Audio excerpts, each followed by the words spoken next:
Hi, 8th graders. This is Mrs. Petit here. We're here to finally talk about introductory paragraphs.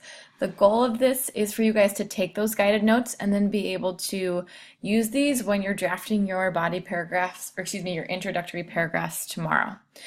So the first thing that you already know is that an intro paragraph has three parts, and those parts are the hook, the background, and the thesis statement. I'm going to go over each one, specifically the hook and the background, since we've already talked about thesis statements. The hook is the kind of very first section, and the purpose of the hook is to get the audience interested in your essay and the general topic of the essay. So when you're thinking about strategies to generate a hook, we've got three main ones, and the three main ones are the following. First, you can select a relevant quote from a noteworthy person or a relevant text. You can use those sites like TKaM, Brainy Quote, or even do a Google search for, quotes about blank or reflections on blank. Even in Google, that will usually help you get some quotes that are relevant to this topic that you want. Another strategy is to write a relevant and original statement of intrigue. So let's say if the topic of our essay is something like change, that just means it's an interesting statement about it. For example, this observation that change is a natural and ever-present part of life. That would be an interesting statement that's bringing out that topic of your essay, which is change. And then another strategy is to write a concise, so relatively short, but a relevant anecdote. And an anecdote is a short incident or short story. So what that might look like or sound like is first kind of introducing that topic of change.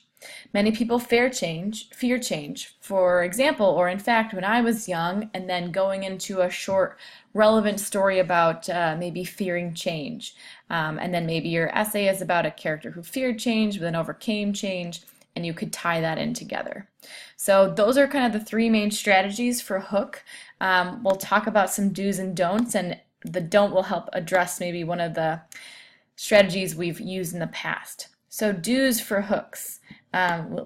Do's. Just choose one strategy and make sure that it connects not so much to the text, but rather the topic. So again, it should be about go back to that prompt. What is the topic of your prompt? It should connect to that rather than the story.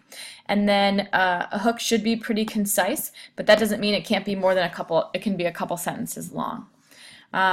Some things to avoid with hooks: don't use more than one strategy, just to make sure that, again, our hook is concise. And then last, don't use the question strategy, because it's basically usually a version of the prompt. So for those of you who wanted to use the question strategy, this is a heavy hint: don't do it. All right, moving on. We've got our hook to background. Background, whoops, forgot to do that piece here. I'll do it anyway. All right, background. Background is a smooth transition for the audience from the specific ideas about the topic and your ideas about the text, and it also gives basic information about the text itself. So basically, to break that down a little further, the background is always going to be more than one sentence because it has kind of two purposes, and the goal is to smoothly link together your hook and your thesis by both introducing and, this is something new, defining the topic of the essay and the text used to explore this topic. So what that essentially means is, since you guys are writing about not just To Kill a Mockingbird, but To Kill a Mockingbird in the context of coming of age, or this idea of what's a mockingbird, you need to directly address these questions or what these topics mean in this background section. Okay? Once you've kind of identified that main topic, then you're ready to talk about the details or the kind of information about the text. And what you need to include when you're writing about a literary work are the following pieces of information.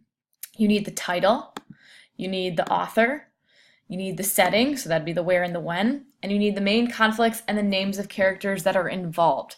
So sub-conflicts we don't need to worry about, and then maybe minor characters, we don't need to introduce a bunch of those.